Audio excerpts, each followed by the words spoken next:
তো অনেক দিন ধরে বাড়িতে একটা পুরনো ফোন কভার পড়েছিল, তাই ভাবলাম এটাকে কিছু করা যাক। যেমন ভাবনা তেমন কাজ। তাই রং তুলি নিয়ে বসে পড়লাম এটাকে সুন্দর করে তোলার জন্য। যতটুকু পারবো ততটুকুই সুন্দর করে তোলার চেষ্টা করব।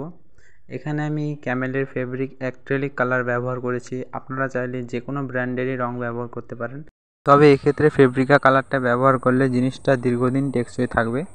তো এই কালার বক্সটা আমি মিশো থেকে অর্ডার করে নিয়েছি। আপনারা চাইলে অফলাইনে যে কোনো রঙের দোকানেই কিনতে পেয়ে যাবেন। তো এবার আমি যেটা করব সেটা হচ্ছে, প্রথমে হোয়াইট ফেব্রিক দিয়ে পুরো ফোন কভারটাকে ফিল আপ করে নেব। দেখতেই পাচ্ছ, এইভাবে আমি পুরো ফোন কভারটাকে ফিল আপ করে নেব হোয়াইট ফেব্রিক দিয়ে। পুরো ফোন কভারটাকে ফিল আপ করে নেওয়ার পর এটাকে কিছুক্ষণের জন্য শুকিয়ে নেব। তো শুকনো হয়ে গেলে আমি এখানে যে ডিজাইনটা করব সেটা আগে পেন্সিলের সাহায্যে এঁকে নেব। তো আমি এখানে দুর্গা মায়ের মুখ তৈরি করব, তাই দুর্গা মায়ের মুখের ছবিটা এঁকে নিলাম পেন্সিল দিয়ে। এরপর খুব সাবধানতার সাথে আমি এটাকে রং করতে শুরু করে দিয়েছি। এই কাজটা কিন্তু খুব সাবধানতার সাথে এবং সূক্ষ্ম হাতে করে নিতে হবে। তো বন্ধুরা, তোমরা এই ভিডিওটা কে কোথা থেকে দেখছো আমাকে অবশ্যই কমেন্ট করে জানাবে, এবং ভিডিওটা যদি একটুকু তোমাদের ভালো লেগে থাকে তাহলে প্লিজ একটা লাইক করে দেবে।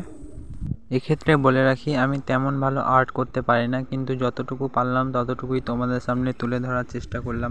তো তোমাদের সাথে কথা বলতে বলতে আমার কাজ প্রায় শেষের দিকে, এবং এটা হচ্ছে তার ফাইনাল লুক।